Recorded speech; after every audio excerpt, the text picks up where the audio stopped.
Right now, 12,000 feet above sea level, sits a single block of stone weighing over 660,000 pounds.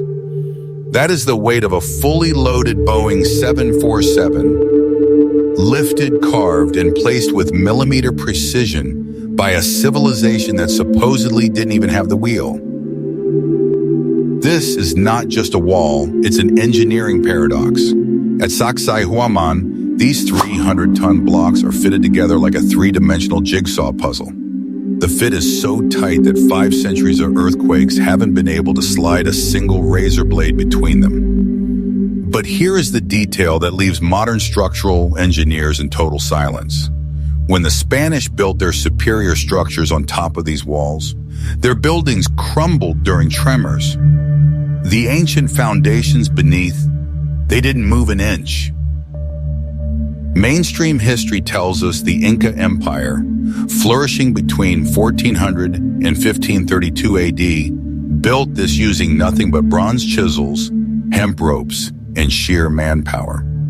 On the surface, it sounds plausible, until you look at the Mohs scale of mineral hardness. The stones at these sites are primarily andesite and diorite, igneous rocks with a hardness rating of 6 to 7. The bronze tools available to the Inca, they rate at a 3.5. It is a physical impossibility for a softer material to precision cut a harder one without being destroyed in the process. Experimental archaeologists have tried to replicate these mirror-smooth surfaces using traditional methods. The result?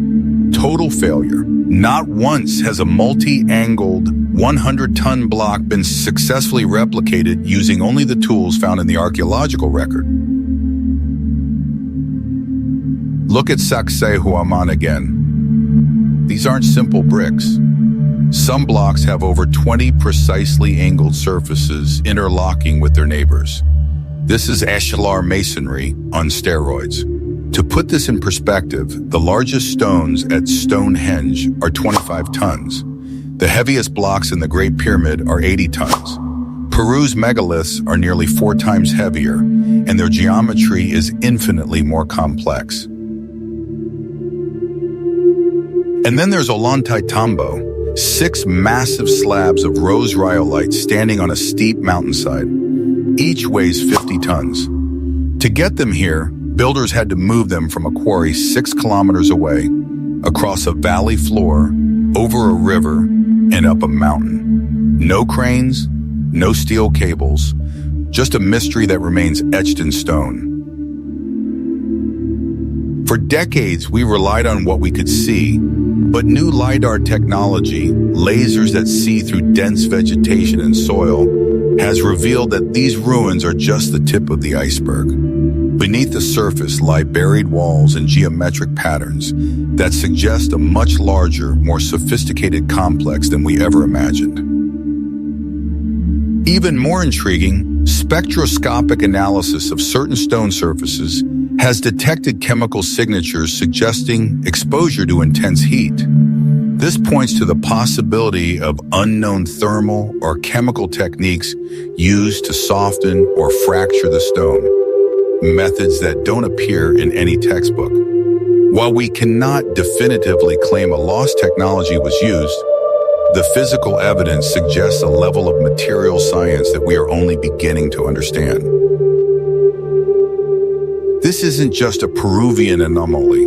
We see the same fingerprints at Baalbek in Lebanon, where 900-ton stones formed the base of Roman temples, stones the Romans themselves never claimed to have moved. We see it at Göbekli Tepe, built 12,000 years ago when humans were supposedly simple hunter-gatherers.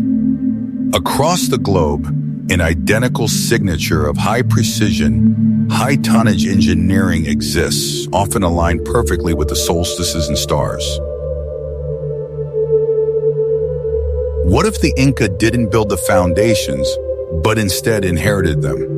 Even the Spanish chroniclers recorded Inca leaders saying these walls were already ancient when they arrived, built by a forgotten people from a time before. If that is true, we aren't just looking at ruins, we are looking at a lost legacy.